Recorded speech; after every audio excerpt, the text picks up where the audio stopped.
Much has been said about Mr. Rogers' neighborhood. People often comment on the angelic nature of Mr. Rogers himself, but also speculate that he created a generation of entitled millennials. What I'd like to talk about is why he made such an impact with his TV show during the 60s. In David Hoffman's documentary, Making Sense of the 60s, he talks about people who grew up during that era about the etiquette of the 60s. And it seems like the underlying message of the 60s was to fit in, to be normal, whatever that means. Everyone in society had their set role, aka gender roles, and deviating from that was weird, which is apparently the worst possible thing you could be. The father is the head of the household, and he is not to be burdened with excess worry from his children. He is to be served by his wife and children because of the good that he does in the family, supposedly. And in this era, we see a need to be masculine. It's operating under the assumption that masculinity is the most dominant and most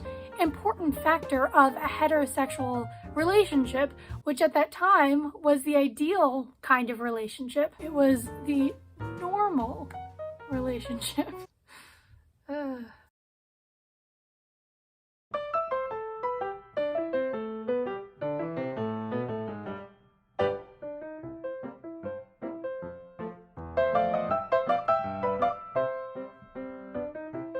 In an LA Times interview, Mrs. Rogers addresses this. She points out that Fred was incredibly feminine, and she says that since they both grew up in homes where expressing their opinions and feelings were taboo, being with Fred and seeing that he embraced his femininity as a man, she considers this feminine trait within a man to be very important in a marriage. Mr. Rogers saw this importance to nurture your inner child, no matter what gender you are or however you identify, to nurture your sensitivity as a human being rather than just focus on gender roles all the time, which can be incredibly harmful.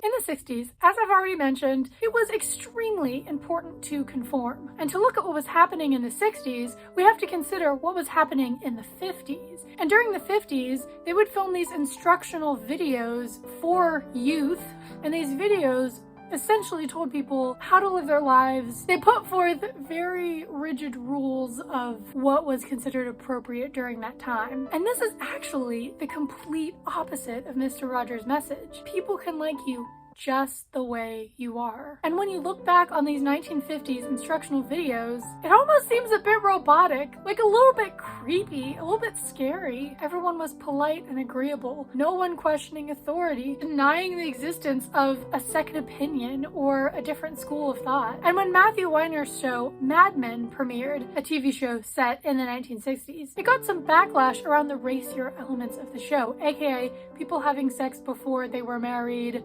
just like blatant sexism, blatant racism. It was as if everyone had an expectation of how the 1960s were, that it was this perfect, quaint, vintage time full of beautiful fashion and even more beautiful women and manly men, just forgetting all of the horrible things that came during that time period. And Matthew Weiner's response was that these behaviors, like sex, premarital sex, still existed within the 50s and the 60s. It just wasn't talked about. It was well hidden. In other words, repressed. And while there is a beneficial nature to these, 1950s instructional videos, it completely eliminates human nature, which is making mistakes. And not only does it try to erase our very real tendency of making mistakes, it discourages us to question authority, which in turn gives way to the oppression of marginalized groups. I remember having a conversation with my mom talking about this, and she is a baby boomer. And when I was telling her about this, that I thought everyone from that era was more or less repressed in their emotions, she said, no, they weren't repressed, they were just private. And I would like to respectfully disagree with her. While I think she has a really good point, and that privacy is something that is kind of a lost art in our generation with everyone sharing every minute of their day on social media, I think that there are definite benefits to talking about our hardships openly, about the very human experience of suffering. We shouldn't eliminate that. Let's talk about something called hallway face. While my first experience with hallway face was at church, this can be applicable to pretty much any social situation within America. And I would define hallway face as that moment when you feel the need to smile around both close friends and new acquaintances in order to be perceived as happy or normal. In other words, you wouldn't want to burden people with your problems, so you don't express anything other than happiness so you can fit in. Hallway face is also associated with small talk, which I will hate forever and ever until the day I die. Maybe I should work on that, huh? And engaging in this conversation about essentially the ethics behind true honesty is very telling about our culture. Is it selfish to be honest? Or should my life be cheerful and simple? And furthermore, how can I be cheerful when life is so complex? When the world is so uncertain and dangerous? Or is there some wisdom in keeping your problems to yourself? I honestly do not know. Mr. Rogers addresses this, namely when he creates an entire episode addressing the John F. Kennedy assassination. He doesn't want children to feel isolated. He doesn't want parents to misunderstand the true depth of their children's emotions.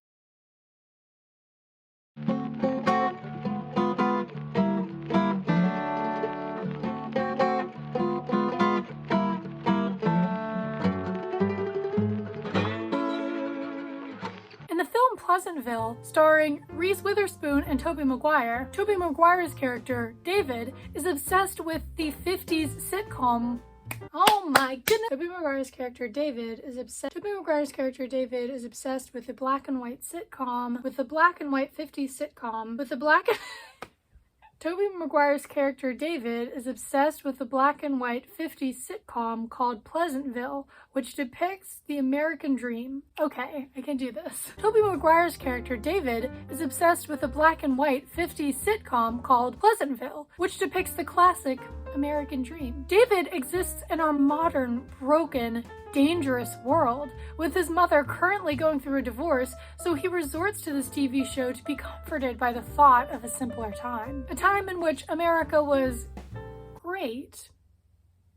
Now, through a series of magical events, David and his sister Jennifer are trapped in the TV show. And as the siblings explore Pleasantville, they realize just how weird the town is. Everyone is happy, everyone has a set schedule and a job to adhere to. No one has ever been outside of Pleasantville, fires don't exist, adults don't know what sex is, people cannot read, and most importantly, everyone is fulfilling their social role.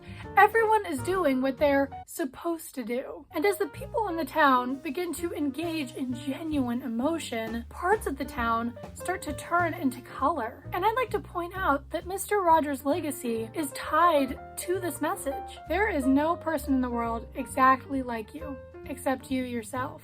And people can like you just as you are.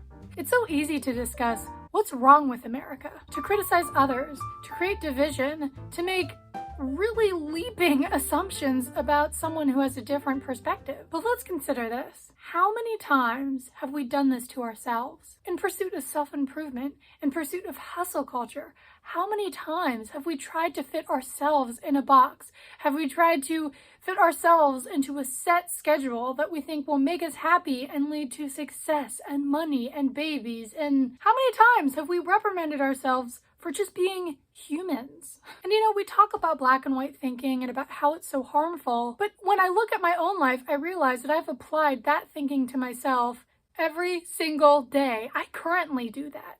If I didn't film this video right now, I'd be like, oh, I'm a lazy, horrible person. I will never amount to anything. I'm going to be homeless. And why do we judge ourselves for not lining up with human perfection?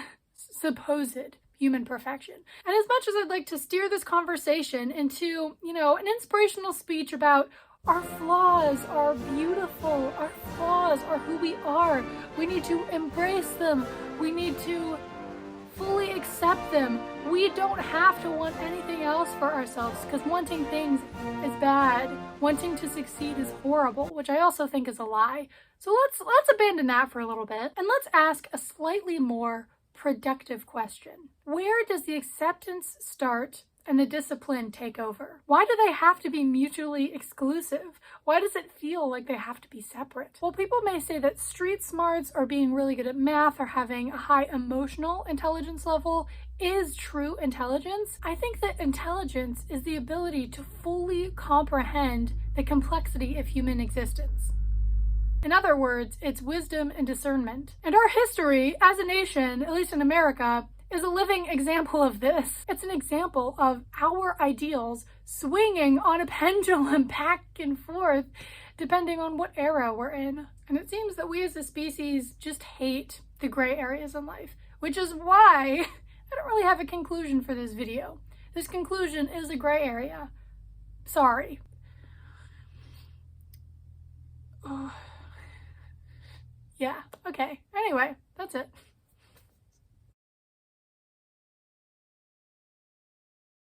The 50s sitcom. Oh my goodness, I can't talk. Ooh, I can feel my energy fading. Ah! Hello. Anyway,